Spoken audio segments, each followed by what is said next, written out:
எல்லோருக்கும் வணக்கம். இன்றைக்கி இந்த பதிவில் நம்ம என்ன பார்க்க போகிறோம் அப்படின்னா, AWS அதில் வந்து பார்த்திங்கன்னா IAM அப்படின்னா என்னன்னு பார்க்க போகிறோம். IAMனா ஆங்கிலத்தில் IAM அப்படின்னு சொல்லுவோம். அதாவது நான் அப்படின்ற மாதிரி. சரிங்களா? ஆனால் இங்கே IAM அப்படின்றத பற்றி என்னன்னு பார்க்கலாம். இப்போது IAM அப்படின்னா identity and access management global services அப்படின்னு சொல்கிறாங்க. இப்போ ஐடென்டிட்டி அப்படின்னா என்ன அப்படின்னா, இப்போது யார் இப்போ ஒரு வீடு இருக்குது அப்படின்னு வச்சுக்கோங்க, இல்லை ஒரு அலுவலகம் இருக்குது அப்படின்னு வச்சுக்கோங்க, இல்லை ஏதோ ஒரு இடம் இருக்குது. இப்போ யாராச்சும் ஒருத்தர் வந்திருக்காங்கன்னா அது யாருன்னு சொல்லிட்டு முதல்ல கண்டுபிடிக்கிறது ஐடென்டிட்டி.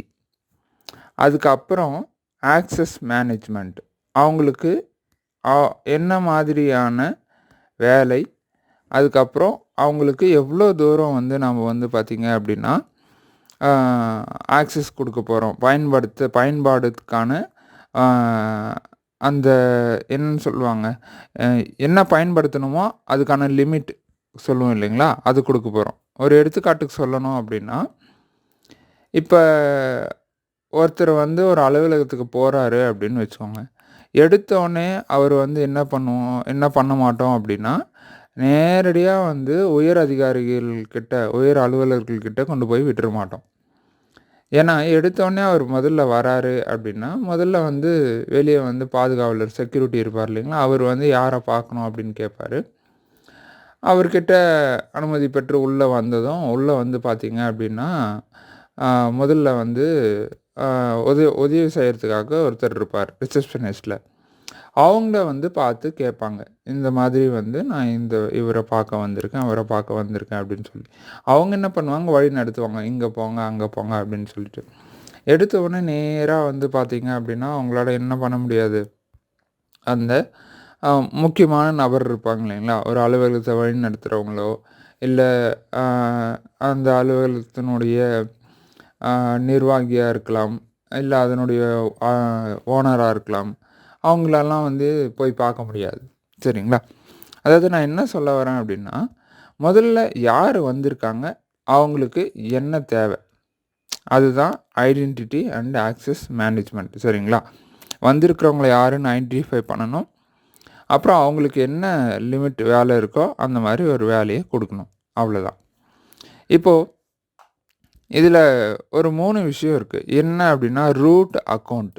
சரிங்க, இது வந்து டிஃபால்ட்டாகவே வந்து உருவாயிடும்.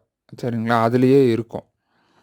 இப்போ எடுத்துக்காட்டுக்கு விண்டோஸ் ஓஎஸில் அட்மினிஸ்ட்ரேட்டர் அப்படின்ற ஒரு யூசர் வந்து பார்த்திங்கன்னா, ஓஎஸ் இன்ஸ்டால் பண்ணும்போதே வந்துடும். அதுக்கப்புறம் நாம் பயன்படுத்துறதுக்கான யூசரை நாம் உருவாக்குவோம். சரிங்களா? இதே மாதிரி லினக்ஸ்ன்னு எடுத்துக்கிட்டிங்கன்னா, அதில் வந்து ரூட் அப்படின்னு ஒரு யூசர் வந்து பார்த்திங்கன்னா இயல்பாகவே இருப்பார். அதே மாதிரி தான் AWSலேயும் வந்து பார்த்திங்கன்னா ரூட் அப்படின்ற யூசர் வந்து இயல்பாகவே இருப்பார். அதனால் பை டிஃபால்ட்னு சொல்லியிருக்காங்க. அடுத்து, users are people within your organisation. அதாவது ஒரு நிறுவனம் இருக்குன்னா, அந்த நிறுவனத்துலேருந்து ஒரு 10 பேர் வேலை செய்கிறாங்கன்னு வச்சுக்கோங்களேன். ஒரு எடுத்துக்காட்டுக்கு கோபி, ராமு, சோமு. அவங்களுடைய பெயரில் வந்து என்ன இருக்குன்னா யூசர் நேம் இருக்கும். அதுதான் இங்கே யூசர்ஸ் அப்படின்னு சொல்லியிருக்காங்க. அதுக்கு அடுத்து வந்து பார்த்திங்க அப்படின்னா குரூப்ஸ் என்ன அப்படின்னா, இப்போ ஒரு யூசர் இருக்காருன்னா அவர் கண்டிப்பாக ஏதாச்சும் ஒரு குரூப்பில் இருந்தே தீருவார். சரிங்களா? அதுதான் வந்து குரூப்ஸ் அப்படின்னு சொல்கிறாங்க. சரிங்களா? இதில் பில்டின் குரூப்ஸும் இருக்கும், இல்லை நாமளாக மேனுவலாக உருவாக்குற குரூப்ஸும் இருக்கும். பில்டின்னா அதிலே இருக்கக்கூடியது, அப்புறம் மேனுவல்லாம் நாம் உருவாக்குறது. சரிங்களா? அடுத்து, user do not have to belong to a group and user can belong to multiple groups. அதாவது யூசர்ஸ் ஓகே, அதாவது யூசர்ஸ் வந்து பார்த்தீங்க அப்படின்னா குரூப்பை டிபெண்ட் பண்ணி தான் இருப்பாங்க. கண்டிப்பாக ஒரு குரூப்பில் இருந்தே தீருவாங்க. சரிங்களா? அதுதான் இங்கே குறிப்பிடுறாங்க. சரிங்களா? சரி, இப்போ IAMனா என்னன்னு உங்களுக்கு புரிஞ்சிருக்குன்னு நினைக்கிறேன். அடுத்த பதிவில் இன்னொரு புது விஷயத்தோடு சந்திப்போம். நன்றி.